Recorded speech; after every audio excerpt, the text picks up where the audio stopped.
Muito bom dia. No programa de hoje nós vamos conversar sobre um tema bem importante. Estamos no período das chuvas e essa sazonalidade tem mais proeminência de arboviroses, as famosas dengue, zika, chikungunya. E sobre esse assunto nós vamos conversar com o médico infectologista Dr. Igor Wesland, para que todas as dúvidas sejam tiradas, para que você consiga se proteger e proteger a sua família. Saúde em Evidência tem o apoio de Líder PE, Lojas LW, Memorial Imagem, Faculdade Medicina do Sertão e Impact Soluções. Muito bom dia, mais um sábado em que você nos recebe de portas abertas aí na sua casa com informação de qualidade sobre saúde. E no programa de hoje nós vamos conversar sobre um tema importante, sobretudo nesse período em que nós acabamos de entrar, que é o período das chuvas. Esse período chuvoso, ficamos mais suscetíveis a algumas doenças e precisamos conversar sobre isso para que você proteja a você mesmo e a toda a sua família. E no programa de hoje nós estamos com o Dr. Igor, que vai conversar conosco, ele é infectologista, e vai conversar conosco sobre como você se proteger e proteger a sua família com relação a arboviroses, com relação à dengue, que é uma das que você mais conhece, e é uma das mais temidas também, que não pode ser negligenciada, e todo ano é importante que a gente esteja falando sobre isso durante o ano todo, sobretudo agora no período das chuvas. Doutor Igor, seja muito bem-vindo. É uma honra para nós recebê-lo aqui na TV. E o pessoal de casa precisando, né, de cada vez mais de informações sobre tudo que a gente vai conversar hoje. Seja muito bem-vindo. Bom dia, obrigado. Obrigado pelo convite e bom dia a todos, né? Vamos poder aqui conversar um pouquinho sobre saúde, principalmente a educação e saúde, que a melhor forma sempre vai ser a informação. Prevenção sempre vai ser o melhor caminho. E por falar em prevenção, vamos começar entendendo para as pessoas que estão em casa, talvez não seja uma terminologia simples, talvez você já tenha ouvido, mas não saiba com muita propriedade o que é. O que são as arboviroses? Então, arboviroses são doenças, né? Na maioria das vezes, doenças agudas causadas por vírus. E o que elas têm em comum é que a forma que você é contaminado é o contato com, na maioria das vezes, com mosquitos, né?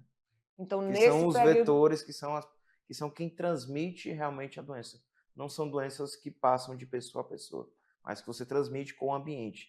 E esse ambiente, o meio de vetor, o meio que você se contamina, acaba sendo mosquitos. Então, nesse período de chuva, é claro que a incidência é maior. Isso é maior porque aí faz sentido aumentar o número de casos, porque é onde tem também o aumento da população de mosquitos.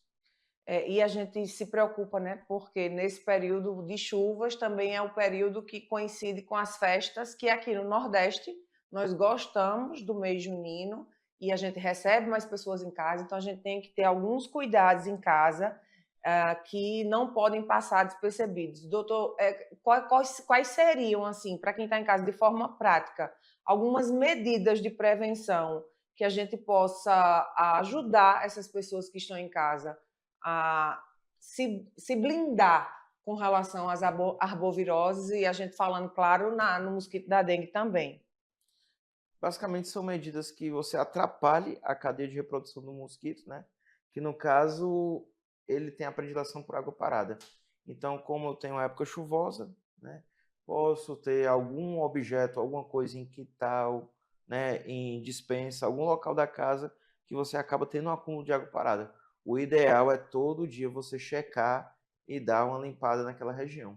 Outra coisa, uso de telas e mosquiteiros, que aí quando eu tenho um mosquito, né, eu estou blindado, minha casa está protegida, telas e mosquiteiros, né? O ideal, roupas longas nesse período, né? A gente usa também porque sente um pouco mais de De frio, frio. né? E também o uso de repelentes. O uso de repelentes é importante nesse período. Então, assim, a gente pode se prevenir aí, porque a gente pode cuidar da nossa casa e o vizinho não cuidar da casa dele, também é outro problema. Isso é problema porque você pode acabar se contaminando, porque o mosquito tem uma área de abrangência de certa forma, né? Então, é uma medida que tem que ser coletiva. Então, todos os criadouros, né, têm que ser ativamente pesquisado e cuidado, né, de certa forma. E também é nesse período, e um pouco antes desse período, que a gente recebe direto a visita dos agentes de vigilância sanitária, todo mundo para tentar checar criadouros, né, principalmente em locais que não são tão habitados, que é o interessante, que a gente sabe que tem áreas de matagal, né, áreas que ainda não tem uma residência estabelecida, que tem que passar aquela limpeza, aquela checagem, para não ser um possível foco de proliferação e contaminação da doença. A gente está falando de dengue, mas que outras doenças mais, para além da dengue, a gente tem aí que ter cuidado, que tem que ter um ponto de atenção maior nesse período? Pronto. A arboviroses gerais são mais de 200 doenças. No Brasil, a gente se preocupa muito com dengue, né, que a gente vai comentar por que essa preocupação com dengue, mas eu também tenho zika, chikungunya, febre oropouche, que veio no último ano para cá, crescendo muito na mídia, né? E tem outras, mas a gente pensa muito mais em dengue, mas lembrar de chikungunya, zika e oropouche agora. Se a gente puder falar na dengue, ou se a sintomatologia for muito parecida, eu não sei, como é que as pessoas podem, nesse período, identificar os sintomas em casa? Porque a gente está numa época também de muita gripe, Isso. de muita alergia, então como diferenciar, qual é o ponto de atenção de até onde eu ficar em casa e quando eu procurar uma ajuda num posto de saúde, numa unidade básica ou no hospital, para que não tome a medicação errada, sendo uma arbovirose em vez de uma simples gripe. Isso. É complicado, mas vamos lá, né? A dengue e as outras arboviroses, você acaba tendo sintomas inespecíficos. Você vai ter uma dor de cabeça, uma febre, pode ter mancha no corpo, moleza, dor muscular, certo? Só que, geralmente, se eu for comparar com quadros alérgicos, a pessoa vai me contar que aquele quadro surgiu em algum contexto súbito, específico, e ela já tem o cunho alérgico. Normalmente, a gente manifesta quadros alérgicos ou de sintomatologia respiratória ou na pele, dermatológica. E aí também mistura um pouquinho a questão de infecções virais em vias aéreas superiores, né? Nariz, garganta, ouvido, que aí a pessoa vai ter um sintoma localizatório daquela doença específica. As arboviroses eu não consigo identificar, porque é febre, moleza, mancha no corpo, cefaleia, né? Mas só que cefaleia não vai fazer tanto sentido comparando com outras doenças que cursam por dor de cabeça, né? E uma coisa interessante que chama muito a atenção da dengue, todo mundo comenta e todo mundo sabe, é aquela famosa dor atrás dos olhos. Aquela sensação de dor que a pessoa relata que teve atrás dos olhos. Entre a dengue e a chikungunya, existe alguma diferença para quem está em casa identificar? Existe, na maioria das vezes você não vai conseguir diferir. Mas se for para alencar alguns pontos principais, né? A dengue é aquela doença na qual tem uma febre mais alta. Por ter uma febre mais alta, a pessoa acaba tendo uma moleza maior, né? Uma inapetência, fica mais esmorecido, certo? Normalmente a dengue não dá sintomas conjuntivais. Chikungunya e zika dão. Normalmente a dengue não dá coceira pelo corpo. Zika dá muito. E a chikungunya tem como sintoma principal, cardinal, que todo mundo levanta a bola e realmente faz sentido, são aquelas dores nas articulações. Quem já teve chikungunya sabe do que eu estou falando, que tem aquelas dores nas articulações, principalmente pequenas, médias articulações, né? Pequena envolve a articulação das mãos, né? Média já vai ser punho, cotovelo, ombro, e aí tem aquela dor intensa, é uma artralgia realmente. Não é à toa que o termo chikungunya é um termo de uma etnia africana que fala a pessoa que se dobra, porque a pessoa se contorce de dor praticamente. E aí o sintoma mais proeminente na chikungunya é a artralgia, a dor articular, que pode persistir de meses a anos.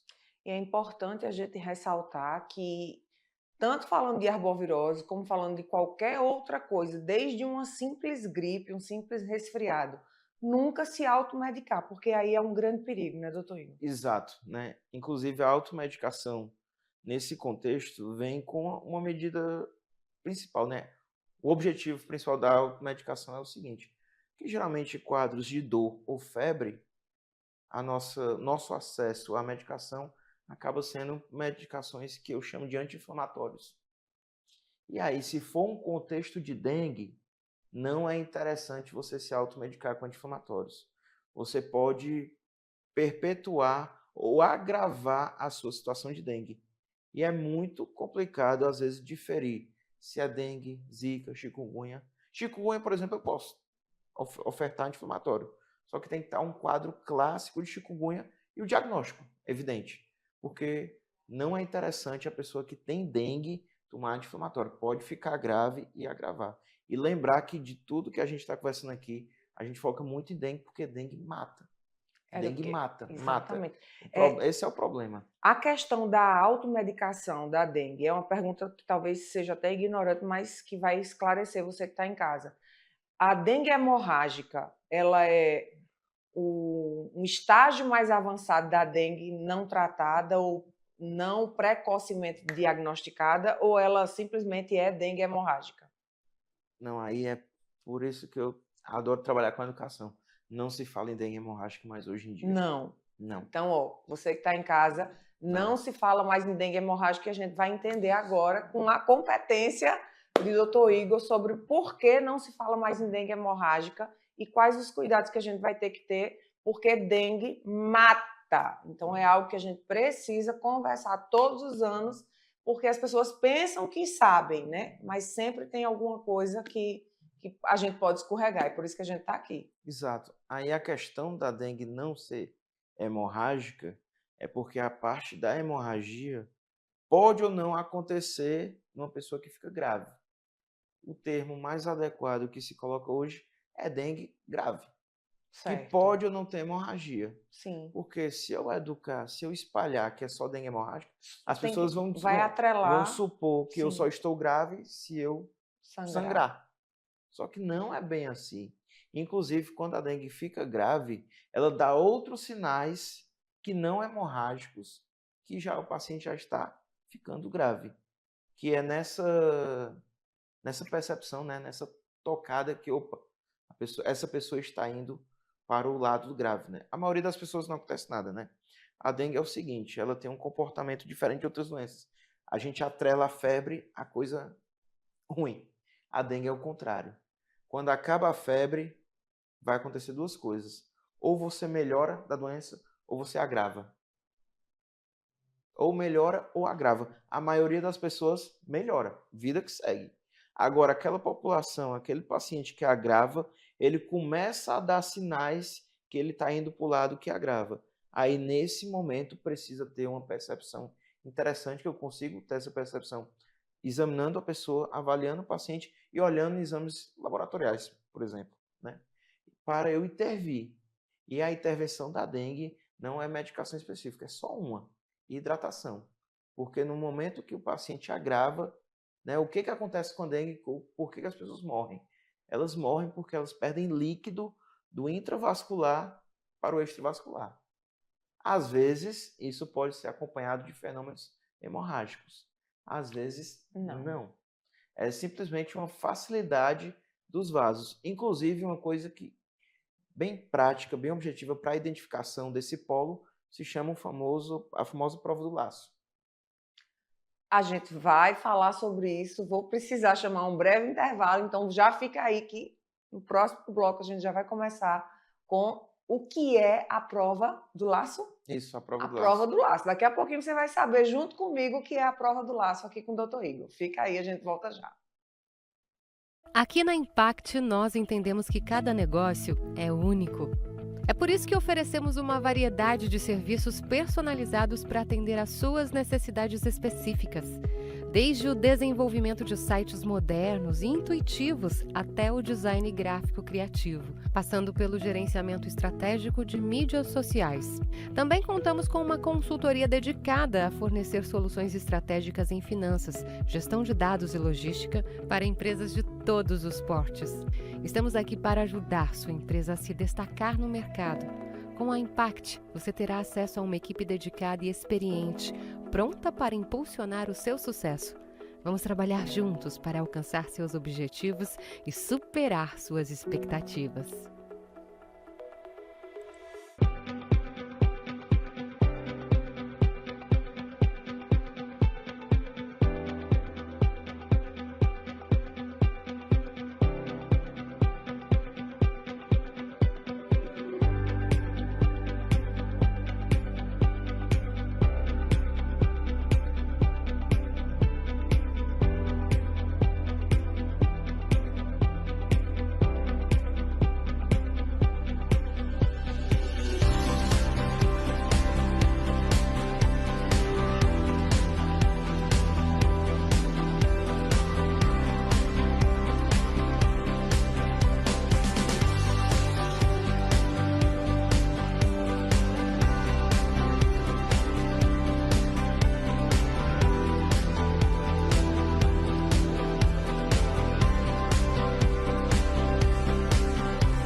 Uno Telemedicina.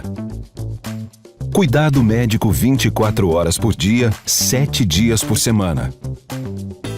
Escolha mais de 25 especialidades e cuide da sua saúde sem sair de casa. Planos a partir de R$ 39,90 ao mês. Economize com até 70% de desconto em medicamentos e até 30% de desconto em exames. Você ainda tem seguro de vida, auxílio funeral, assistência residencial e recebe suas receitas pelo WhatsApp. Uno Telemedicina. Sua saúde em suas mãos. A maior empresa de telemedicina do Brasil. O Saúde em Evidência tem o apoio de Líder PE, Lojas LW, Memorial Imagem, Faculdade Medicina do Sertão e Impact Soluções. E já estamos de volta e agora sim, eu e você vamos ficar sabendo o que é isso que é tão importante. Doutor Igor, o que é a prova do laço? Já comece por aí. A prova do laço consiste basicamente numa coisa. Você pega o manguito, né? Aquele partezinha que você afere a pressão. Sim. E você deixa ele insuflado. Essa é a ideia. Quando eu deixo ele pressionado na pele da pessoa, eu deixo por um tempo. E aí depois eu tiro. Por você, na dengue, você ter essa fragilidade dos vasos que perde líquido, eu posso provocar essa fragilidade fazendo essa pressão no manguito. Certo. E aí o paciente começa a ter pontinhos de como se fossem pequenas hemorragias, que a gente chama, intitula petequias. E aí a prova do laço positiva é quando você tem um número estimado de petequias naquela região. Você escolhe uma região, marca um quadradinho, e aí você sai contando as petequias. E aí muitas petequias, ou seja, aquela região está com fragilidade. Mas só que ela está com fragilidade numa pessoa que está com suspeita de dengue. Então já é um sinal de alarme. Por isso que eu até comentei, a gente pode até identificar antes da pessoa agravar francamente, né? Eu identifico alguns sinais na pessoa, inclusive a prova do laço, que sugerem já que ela já está indo para o polo grave da dengue. Então, a gente pensa que hidratação é só importante aí quando a gente está falando no verão, né? Agora a gente entende que no inverno também a gente precisa ter esse cuidado. Isso. Inclusive, a orientação de qualquer pessoa na suspeita de arbovirose é hidratar. Hidratar bastante. Hidratar não é suco, hidratar é água, né, doutor? Exatamente, água. É muito... Às vezes as pessoas pensam, vou hidratar. Não, mas eu estou tomando muito suco, estou tomando água de coco. Hidratar é água. Você pode tomar suco. Você pode até acrescentar suco, água de coco, tudo bem. Né? A água de coco também é muito saudável, mas o principal líquido acaba sendo a água mesmo. Eu gostaria de que a gente falasse agora sobre a questão laboratorial, né? Qual a importância e qual o papel dos exames laboratoriais no diagnóstico, inclusive precoce, das arboviroses? É fundamental, né? Um exame simples, o hemograma, ele é fundamental no contexto de dengue. Nas outras, nem tanto.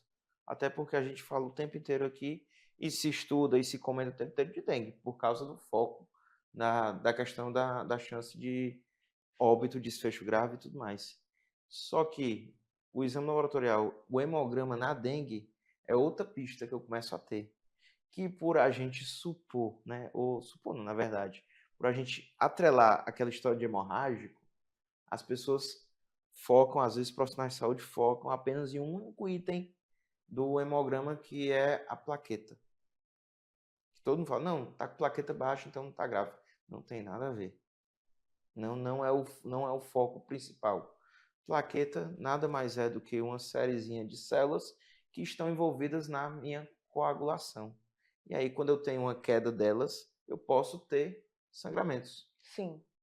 Só que, como eu comentei, às vezes a dengue não sangra.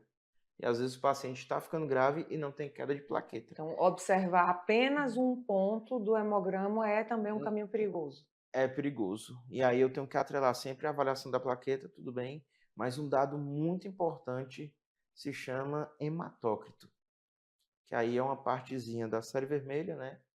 Não sendo tão técnico aqui, mas é como se eu percebesse que aquela pessoa já está perdendo sangue, e quando esse valor do hematócrito sobe, é como se eu ficasse com o sangue mais concentrado. E eu estou com ele mais concentrado porque eu estou perdendo grandes volumes dele. E aí eu posso perder como, né? Eu posso perder do pulmão para a caixa torácica, e aí acaba sendo o famoso derrame pleural. Posso ter derrame na barriga, que é o derrame acítico, certo? Então, já começa a ter indício. E como eu estou perdendo líquido do intravascular, a minha pressão baixa, eu posso ficar letárgico, posso ficar irritado, posso ficar tonto, posso ter hipotensão postural, que é quando a pessoa faz movimentos bruscos, né? Por exemplo, levantar de uma cadeira rápido, baixa a pressão rápida, a pessoa já fica um pouco zonza, tonta, certo? E claro, todas essas arboviroses, nos primeiros dias de doença, eu consigo fazer um exame de sangue, que aí eu tento identificar alguma parte do vírus para dar o diagnóstico. Passou de 5, 6, 7 dias, normalmente depois de 5, 6 dias, aí é que entra os famosos exames que a gente tem em todo canto, que são as sorologias para dengue e outras arboviroses. Então, jamais ficar em casa.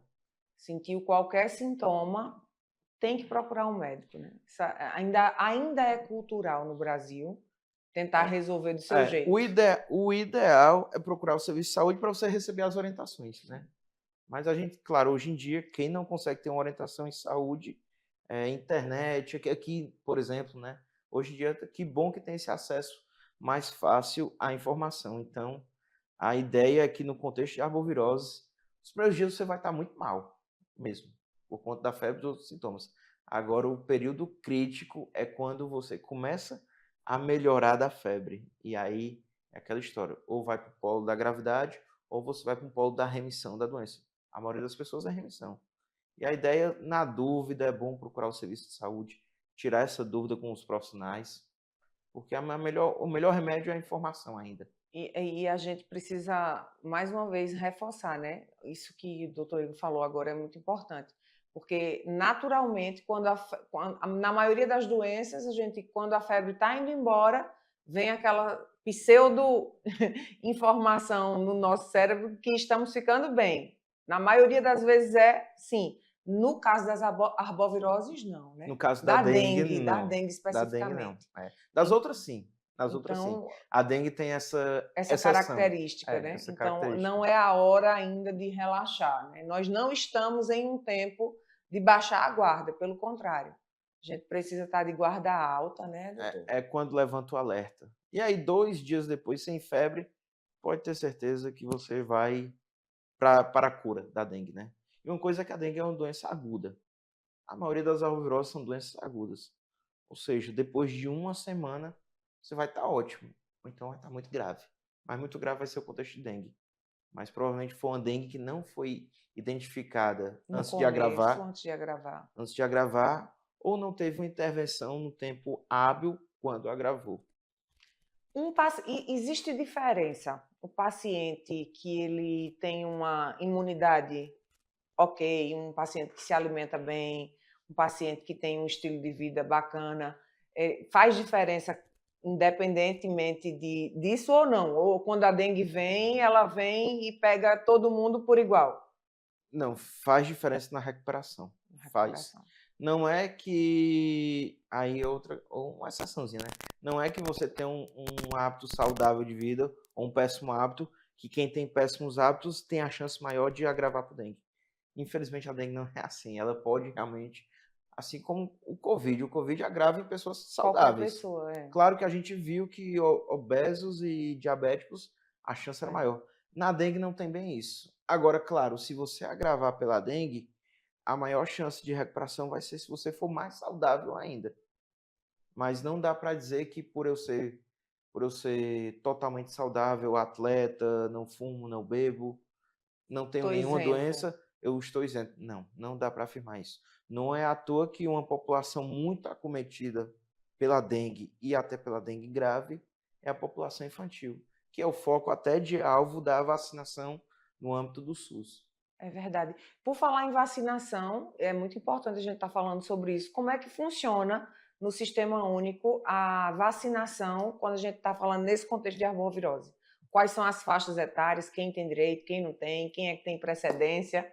Fala um pouquinho sobre isso. Pronto, chegou uma vacina nova de âmbito do SUS para dengue, né? A gente tinha uma anterior, mas a anterior, colocando um custo-benefício populacional, ela não era Viável? tão viável, de certa forma. E aí, claro que tudo para a saúde pública tem que ter a sua viabilidade e ter benefício populacional, não individual. E aí a gente tem uma vacina nova que já está sendo aplicada. É aquela história, quando as vacinas chegam, são estudadas, são validadas, eu tenho primeiro que elencar grupos maiores de risco. Depois, se eu tenho uma distribuição bacana e tal, aí a população inteira se beneficia. E aí a nossa vacinação hoje no SUS para dengue contempla os principais tipos de vírus da dengue, que são 4 sorotipos, que eu denomino, né? E a população alvo da vacinação são os adolescentes, que é a população que foi vista no Brasil que agravou mais.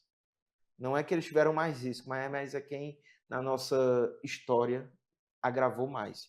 E aí, como eles agravam mais, é a população alvo para vacinação, que é de 10 a 14 anos. Inclusive, tem até a orientação do Ministério da Saúde, mesmo eu conseguindo vacinar essa população e sobrando vacina, e caso sobre vacina e esteja perto até da validade, abre para todo mundo.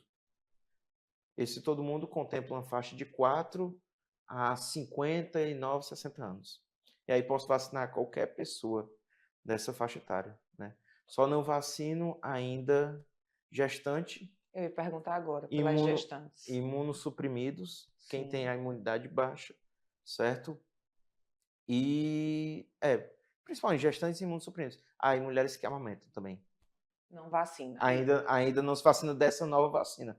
Mas só que o nosso órgão principal, né, de produção de vacinas, o Butantan, já está trabalhando numa vacina que eu vá conseguir contemplar essa população.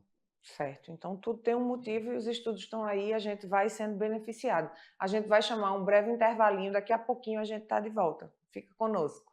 Conheça as lojas LW, a história de sucesso de Arco Verde que começou há 38 anos. Desde o primeiro móvel vendido, a visão era clara: oferecer qualidade e inovação para todos os lares. Hoje somos líderes em móveis e eletros, com design e tecnologia que transformam casas em lares. Na moda, vestimos suas emoções com estilo e no esporte, equipamos suas aventuras com paixão. E na LW Sapatos, garantimos durabilidade e elegância em cada passo. Lojas LW, tudo para você. Aqui na Impact, nós entendemos que cada negócio é único. É por isso que oferecemos uma variedade de serviços personalizados para atender às suas necessidades específicas. Desde o desenvolvimento de sites modernos e intuitivos até o design gráfico criativo, passando pelo gerenciamento estratégico de mídias sociais.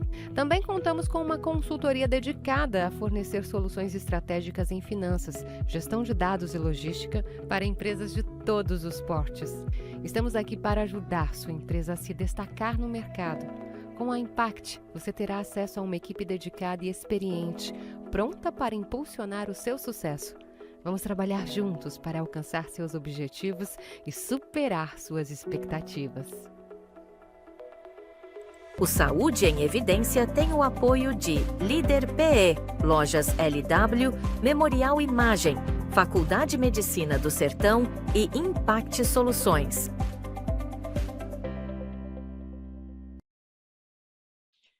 E nós já estamos de volta e deixa eu te perguntar uma coisa. Aí na tua casa, na tua região, tem muito maruim, que aqui em Arco Verde a gente sempre ouve falar no chato, que é chato, o tal do maruim é chato. Doutor Igor, vamos falar um pouquinho sobre maruim, porque a gente sabe que ano passado veio, né, o boom de se falar muito sobre a febre Oropush. É esse mesmo nome? Exato, Oropush. Vamos falar, explicar um pouquinho para quem está em casa sobre essa febre. Pronto.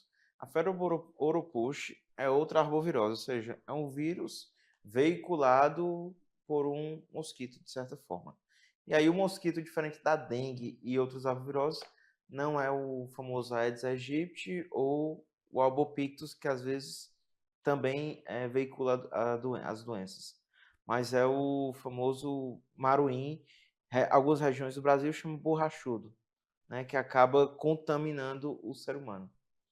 E assim como outras arboviroses, o diagnóstico às vezes é muito difícil, porque os sintomas são pouco precisos. Agora, por que veio a se falar muito recente da Oropush? Porque era praticamente muito endêmico da região do norte, principalmente Amazonas, Pará. E aí começou a surgir casos em outras regiões. E casos que eu fui ver que não eram pessoas que tiveram contato com essas outras regiões, que não viajaram. Então, está começando a, de certa forma, se espalhar mais no nosso país. Mas é uma doença já conhecida de lá. E sendo que esses novos casos aqui, eu começou a perceber que poderia ter associação, e foi visto que realmente tem associação com aborto. E aí, mais um motivo para, nessa época, a gestante se proteger, porque tem a questão da Zika, que a gente já conhece muito bem. E aí veio a Oropush também para comentar que ela pode, na gestante, ter complicações, inclusive com óbito fetal. E todos os cuidados, eles são muito parecidos, né? Isso. Toda aquela questão... Tudo é parecido. Você sempre vai se cuidar para todas. Quem tem, você assume que é dengue, por conta da gravidade.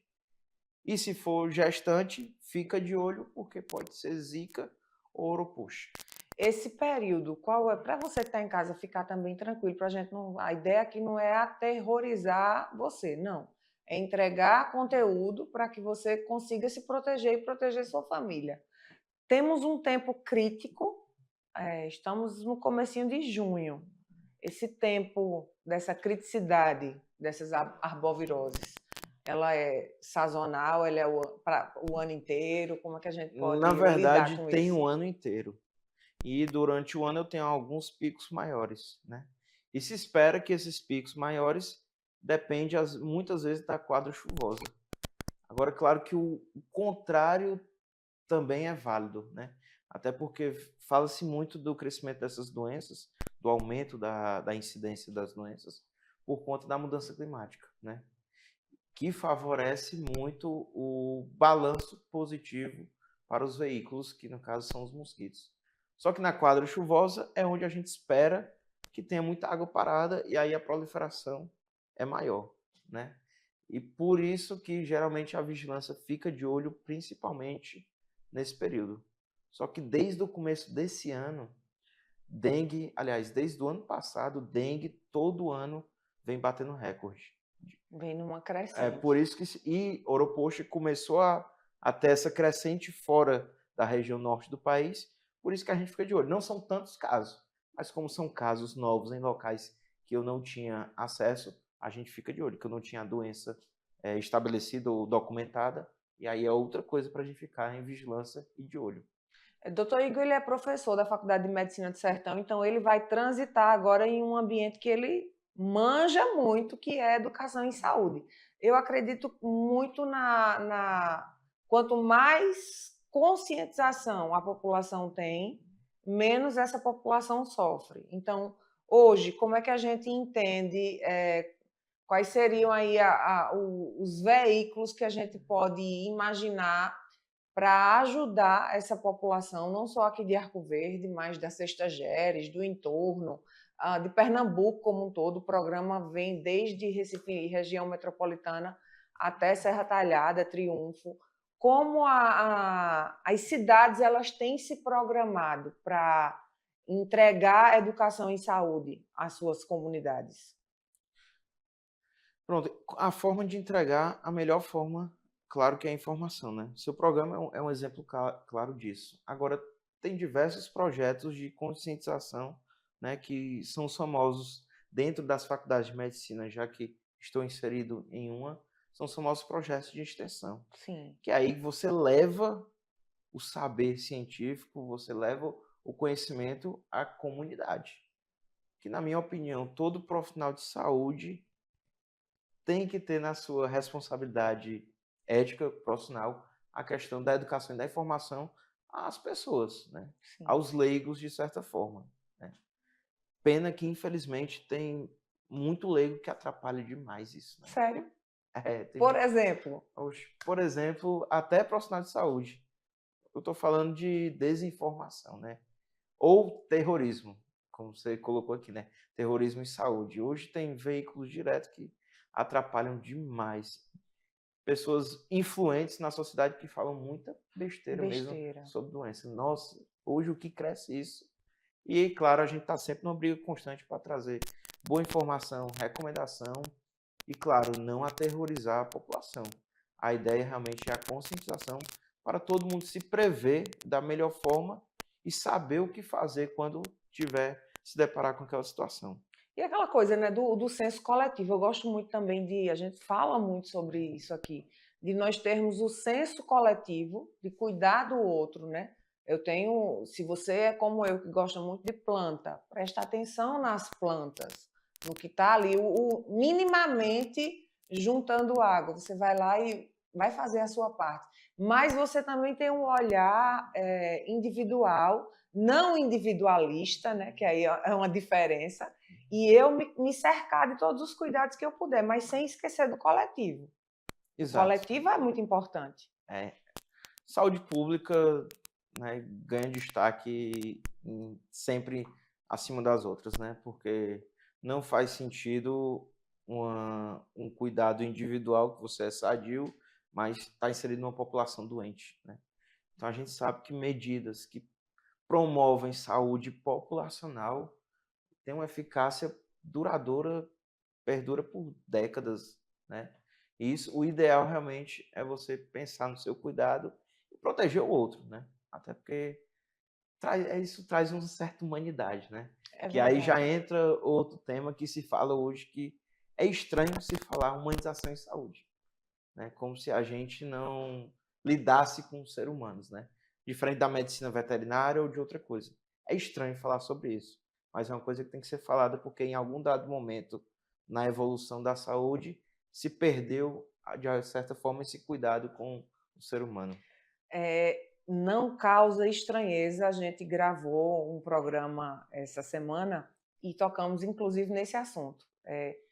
Quão paradoxo é hoje, né, nos tempos de hoje, com tudo tão avançado, a tecnologia avançou tanto e a gente chegar num consultório médico e o médico ele não fazer o óbvio, o simples, que qualquer médico debaixo de um pé de agaroba pode fazer, que é o exame, o tocar no paciente. Um médico que ele mal olha para você e ele só prescreve ali alguma coisa e pede exames complementares, mas o nome exames complementares já são complementares. Então, está complementando algo que ele deveria fazer. E é essa parte da humanização que está fazendo falta, doutor. Está fazendo falta. Tem até a política pública de saúde, de humanização em saúde. Não era para ter, mas tem, para você ver, né? E claro que a ideia realmente é da gente botar isso no âmbito acadêmico, com certeza. Para os futuros profissionais superar as gerações atuais, que a ideia é sempre essa. Na verdade, hoje eu ser um médico melhor do que meus professores e os meus alunos serem médicos melhores do que eu. Essa é a ideia. concordo total. Todos têm que me superar, né? E assim como eu superei professores, porque aí sempre vai ter aquela sensação que você está melhorando o seu contexto, né? E claro, sem perder nada de a questão da humanidade, né? O cuidado, né? E tem vezes que você nem precisa examinar o paciente, mas não custa nada conversar, explicar, Ouvir. contar, tocar, né? De certa forma. Talvez, às vezes, não é necessário um exame, mas você faz um exame bem mais simples, explicando a importância do que você está fazendo e deixando ele muito bem informado, né? Até na conversa ali você identifica um hábito que é exatamente ali onde precisa da intervenção. E médico bom é médico que passa exame. A gente tem que quebrar esse conceito também. Boa, gostei né? disso. É que passa Existe exame e sim remédio. essa cultura de que médico bom é aquele que passa enche exame você de remédio e exame. e um monte de exame. Eu fui no médico e ele não pediu nada. Vamos quebrar esse biscoito aqui, doutor? Dá dor de cabeça. Dá dor de cabeça segurar essa e não passar um remedinho, não passar um exame. Muitas vezes são desnecessários, alguns casos. Não faz sentido. Você está promovendo um desserviço à população, à conscientização sobre saúde. E, sobretudo, quando é no particular, né? Paguei uma consulta de não sei quantos reais e o médico não passou nada. Então, a pessoa ainda tem esse hábito, né, de querer, né? E isso a gente entende até como um cuidado que a gente precisa ter quando a gente fala de saúde, que é exatamente essa dependência. Eu vou até usar um termo que vai ser talvez forte, mas entenda isso. Uma dependência química medicamentosa. As pessoas estão cada vez mais dependendo de algum tipo de droga lícita, de farmácia, tem gente que enlouquece se não tiver uma caixa de Neosaldina, um Tandrilax dentro de casa. É só soluções prontas, né? Quem passa por algum problema de saúde, se fosse no mundo perfeito, era bom que tivesse remédio para tudo, que eu tomo remédio agora e já estou curado 100%. Não é assim, né? Na prática não funciona assim. E tudo que é solução pronta, é uma coisa, você busca um caminho mais rápido, custa caro. Em tudo na vida, não só na saúde, né? Então sempre a conta chega. Uma hora a conta chega, alguém paga essa conta, talvez nem seja você, mas alguém paga e isso só dá dano e prejuízo à população de certa forma, né? O maior desserviço da receita da humanidade é a questão de medo de vacina. Isso é um desserviço total. Vamos falar um pouquinho sobre isso. Você que está em casa, deixa eu perguntar, você tem medo de tomar alguma vacina? Você já foi bombardeado por informações de que muitas das sequelas que talvez você tenha enfrentado aí pós-Covid seja por causa da vacina e não da doença? Tem isso, né? Sim, vamos falar um pouquinho sobre isso? Quebrar esse biscoito aí ou abrir uma polêmica aqui sobre isso. Medo de vacina. Não deveríamos... Não cabe. Não cabe. Eventos sempre vão ter, claro, né? E a rigor, se a gente for parar para olhar, a gente vive nos estudos, né? De tudo que na ciência de tratamento preventivo ou efetivo, de certa forma, a gente vive uma fase 4 eterna de tudo. Ou seja, se eu descobrir uma medicação hoje nova, ela passou pelos estudos, como é que eu vou adivinhar na prática o que ela vai causar para você daqui a 5 ou 10 anos? Não tem. A gente supõe, muitas vezes supõe, e muitas vezes a gente aplica no modelo animal. Só que a gente treina animal, mas o animal que a gente treina não é o ser humano, a princípio. Porque aí vem a questão de ética. Mas a maioria dos tratamentos hoje, preventivo ou efetivo, a gente vive uma fase 4 eterna. Que, inclusive, medicações podem ser danosas daqui a 20, 30 anos, e eu só vou saber daqui a 20, 30 anos. Quando eu souber, isso é ciência. Tentativa e erro. Aprendo a lição, retiro. O exemplo clássico é a talidomida. Sim. A talidomida é um exemplo clássico, que acabou passando por todos os estudos. Quando chegou na prática, foi visto que ela causava uma malformação fetal. Foi retirado na hora do mercado e restringido. Na verdade, não foi retirado, foi restringido para eu ter certeza que a mulher não está grávida usando a medicação, pois ela é totalmente teratogênica. Sem teste, não tem como a ciência avançar. E claro, tem um controle de teste, não é para sair testando tudo. Sim. Assim, exemplo, no começo da pandemia, saiu testando tudo que era de remédio, era para testar em estudo, mas a gente testou o quê? Em vivo. As pessoas tomando medicações desnecessárias. Muitas vezes custou caro algumas medicações para a Custaram saúde até a própria vida, né? até a própria vida, para a saúde daquele indivíduo. Mas aí é aquela questão do leigo que eu falei. Quando o leigo começa a comentar uma coisa, né, entrar na área que ele não entende, aí, infelizmente, todo mundo saiu. Até profissional de saúde se comportou como leigo. Aí é chato. É muito complicado combater esse tipo de coisa. É chato. A gente vai para um breve intervalo. Daqui a pouquinho a gente está de volta para o último bloco e certamente você vai aprender muito ainda aqui hoje no programa Saúde em Evidência. A gente volta daqui a pouco. O Memorial Imagem está dentro do Hospital Memorial Arco Verde, o que lhe proporciona a segurança de um ambiente hospitalar, além de contar com vários serviços num só lugar. Tomografia computadorizada, mamografia, ultrassonografia e raio-x. Os equipamentos possuem uma alta resolução e agora também com um novo tomógrafo de última geração e potência elevada. Tudo isso funciona 24 horas por dia, alinhado a uma equipe especializada, que oferece agilidade e confiança na execução dos resultados. O atendimento humanizado é um dos princípios norteadores para transmitir todo o respeito a quem mais importa. Você, paciente. Memorial Imagem, qualidade que faz diferença na sua saúde.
O Saúde em Evidência tem o apoio de Líder PE, Lojas LW, Memorial Imagem, Faculdade Medicina do Sertão e Impact Soluções.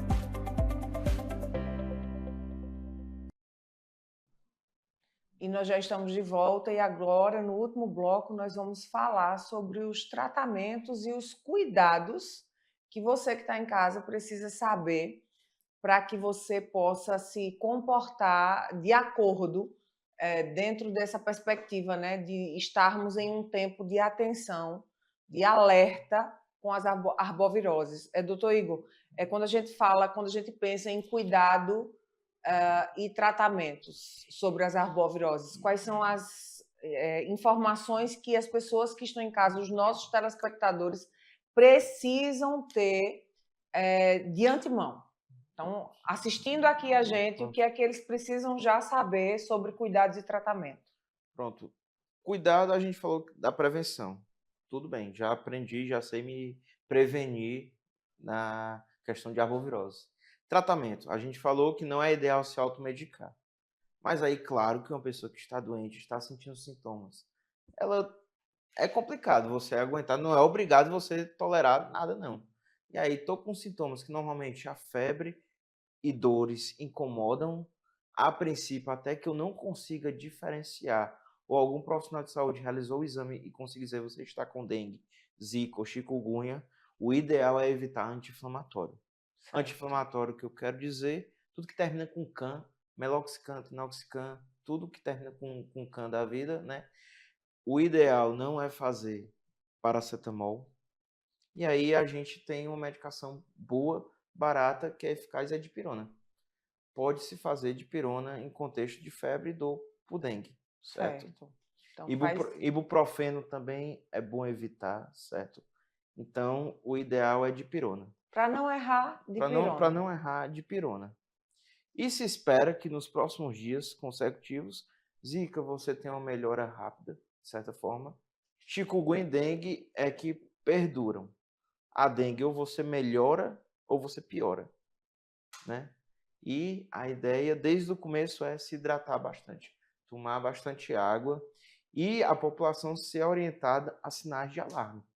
Ou seja, quando a febre está baixando, começam a vir alguns sinais para alertar que você pode estar indo para o lado grave da dengue.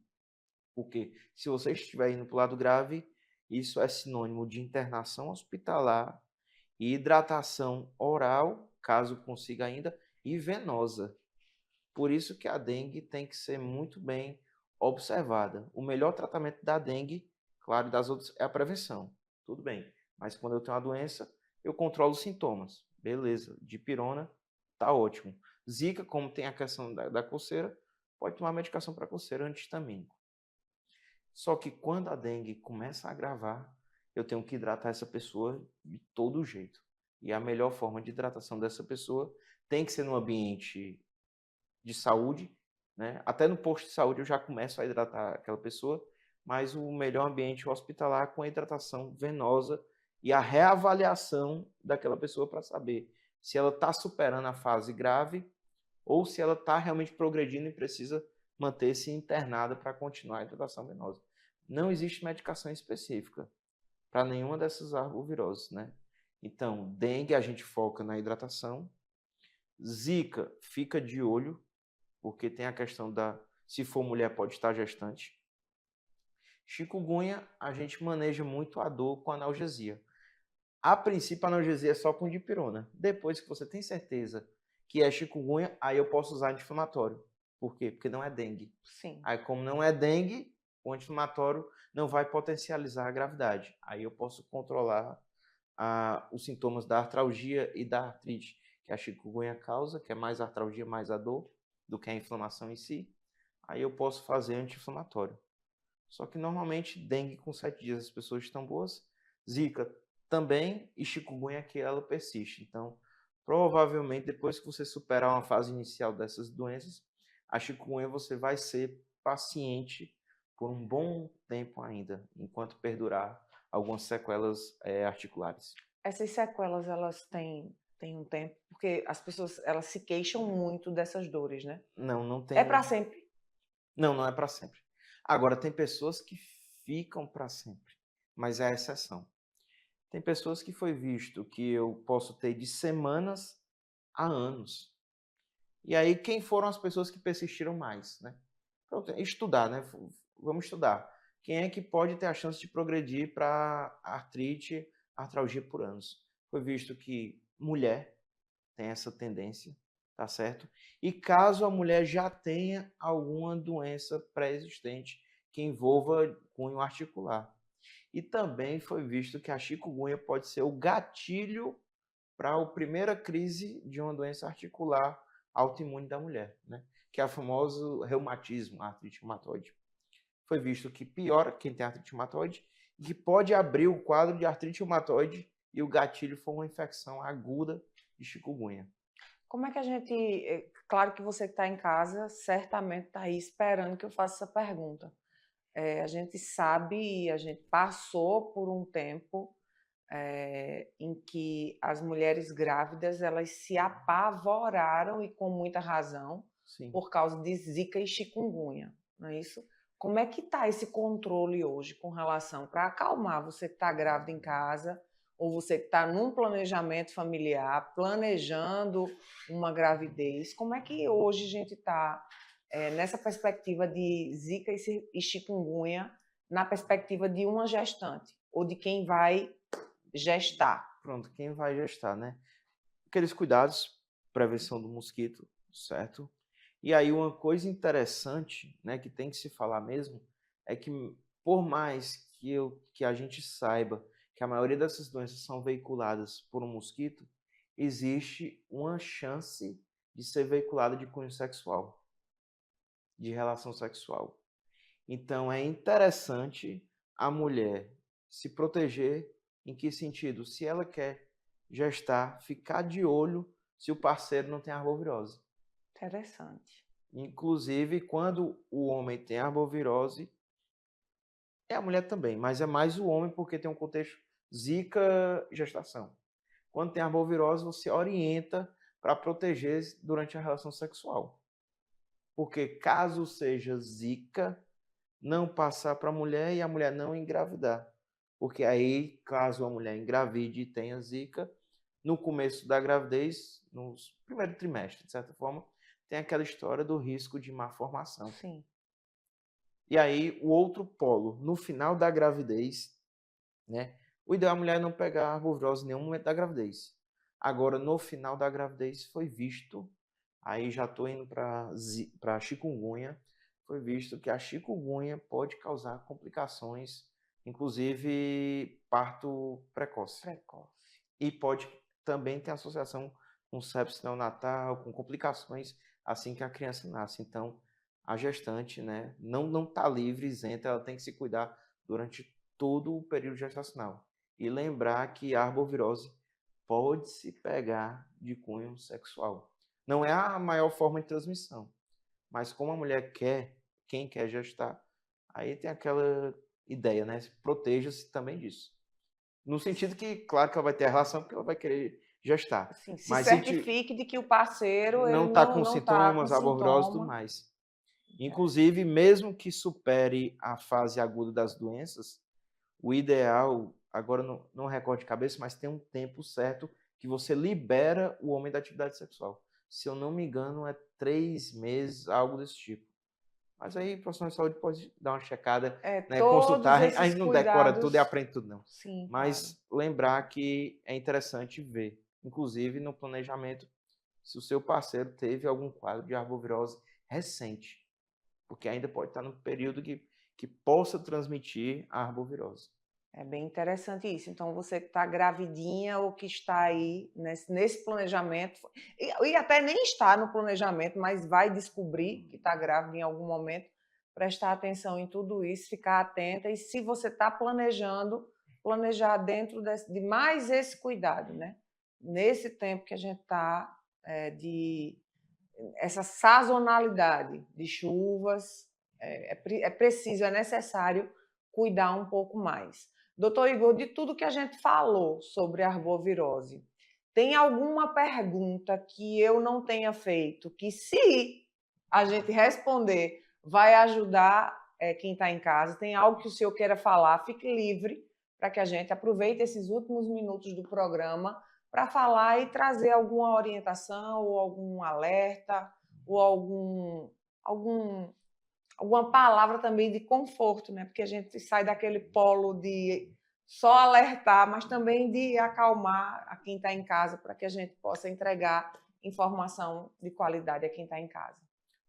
Na verdade, não tão pergunta, mas eu acho que se for para hoje ter uma mensagem geral, é que no contexto das arboviroses, a responsabilidade social e de saúde pública é de todo mundo.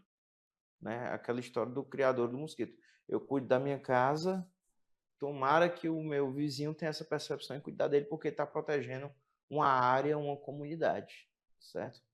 E outra coisa, né, que até somando até o assunto que a gente saiu um pouquinho, né, busquem informações em locais de referência, de certa forma, né, com profissionais qualificados, né, com prestadores de serviço. Um exemplo é esse programa aqui, que traz profissionais habilitados, comentando, orientando, tá certo?